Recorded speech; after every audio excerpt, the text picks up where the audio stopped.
have you checked out the Ultimate Fighter this year with TJ and Cody? Yes. Where do you want to start with that? Well, where are you going to go with it? I already oversaw your notes. It was the lowest rated one of all time. Are you going to bring that up? Because I'm ready to handle that ball right now. Take that. I wasn't going to talk about that because... Okay, numbers don't lie. There's nothing you can do. You can't say it wasn't the lowest rate. It was the lowest watched one in the history of ever for the series. But I'll tell you this. There's another number that matters, which is the overall season number, where they come up with the mean and what was the overall. And I believe it's a 12-episode show. I'll make this point, I'll make this argument now, and we'll have to check back in almost 3 months to see if I'm right, but I'm telling you I'm going to be. That was an excellent show. Garbrandt and TJ did an excellent job. So did the other guys. It was a really good show that just nobody watched. Why the anticipation was low, what happened, what factors came together, why they didn't. I think we could all just take guesses and none of us would know for sure. But I will tell you this, that those numbers are going to change. That was a really good show. I watched most of them. That was one of the better episodes, if not the best premiere. I'm going back last week's, if not the best premiere that I've seen. So I don't trust that number and everybody doom and gloom is going to be celebrating a downfall. I don't predict that at all. I think it's a really good series. I'm pumped to watch it. And a couple things I want to talk about on the first show is, these guys, you've done these things, so you can help walk me through this, where Dana probably doesn't come over. Dana comes over, hits his spot, and leaves, or some, he's got, there's some problem going on. He comes over, takes care of it, and leaves. Well, so they do a coin flip, or somehow TJ gets to pick the first fight. And what he did was he picked the heaviest guy. He knew somebody from Cody's team was going to have a hard time making weight. And sure enough, this guy didn't make weight, or he quit before he couldn't make weight. So what they did was there was no advantage for TJ to do that. All they did was brought somebody else in, and this guy lost his opportunity. He couldn't make that weight. There was no advantage for that. And that struck me as, I don't think TJ knew the rules. I think for TJ to have done that, he would have been looking at it, it's a competition, I'm gaming the system. Well, he didn't game the system. All he did was cost a guy an opportunity. And again, it's his fault. That guy showed up 196 pounds, and he's supposed to fight at 171 pounds.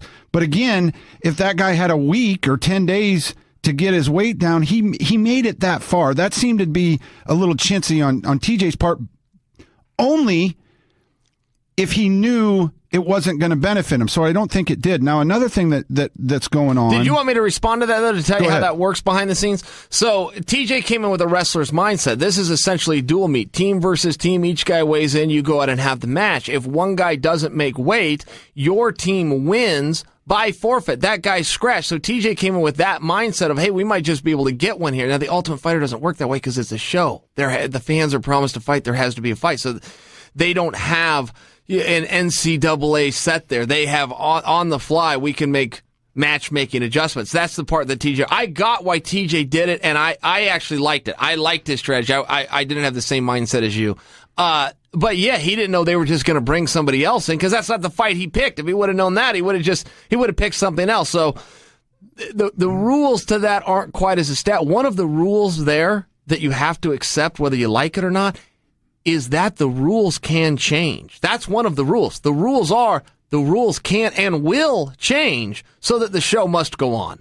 Another thing. So Cody's appearing as a bully right now, and TJ's kind of letting it happen a little bit.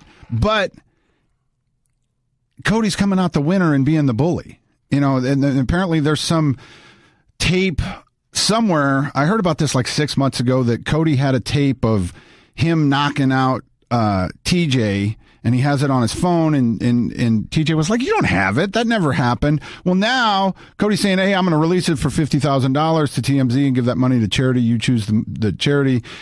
And now TJ's like, well, go ahead. I don't care what happened. Well, did it happen or not? Did he knock you out or not? Because that's relevant, whether it was in training or not. I want to see the video if it happened.